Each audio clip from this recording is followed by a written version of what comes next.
अनेक महत्वना समाचार मળી રહ્યા છે। નજર કરીએ મહત્વના સમાચાર પર।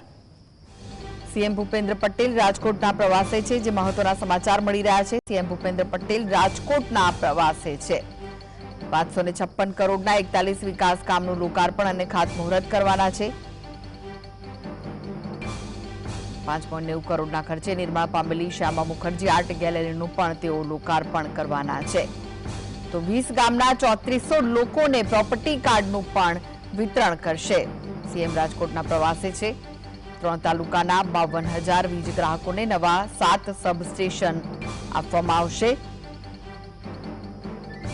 તો સીએમ ભૂપેન્દ્ર પટેલ રાજકોટના પ્રવાસે છે। આ પ્રવાસ ઘણો મહત્વનો માનવામાં આવી રહ્યો છે, કારણ કે ઘણા બધા વિકાસ કાર્યોનું લોકાર્પણ અને ખાતમુહૂર્ત થવાનું છે। આ વિશે વધુ માહિતી માટે જોડાઈ ગયા છે સંવાદદાતા લકીરાજસિંહ। લકીરાજ, સીએમ ભૂપેન્દ્ર પટેલ રાજકોટની મુલાકાતે છે, લોકાર્પણ અને ખાતમુહૂર્ત કરવાના છે। કરોડોના કામનું શું વિગતો મળી રહી છે?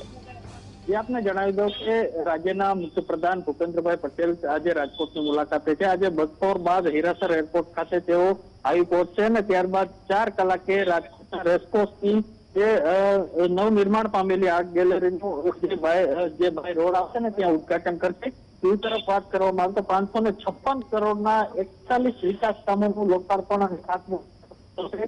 જેમાં વાત કરવામાં આવે તો 5.90 કરોડના ખર્ચે નિર્માણ પામેલી શ્યામા પ્રસાદ મુખર્જી આર્ટ ગેલેરી તેમજ 20 ગામના 3400 લોકોને પ્રોપર્ટી કાર્ડનું વિતરણ પણ કરવામાં આવશે ને 3 તાલુકાના 52,000 જે ગ્રાહકોને નવા 7 સબસ્ટેશન પણ આપવામાં આવશે।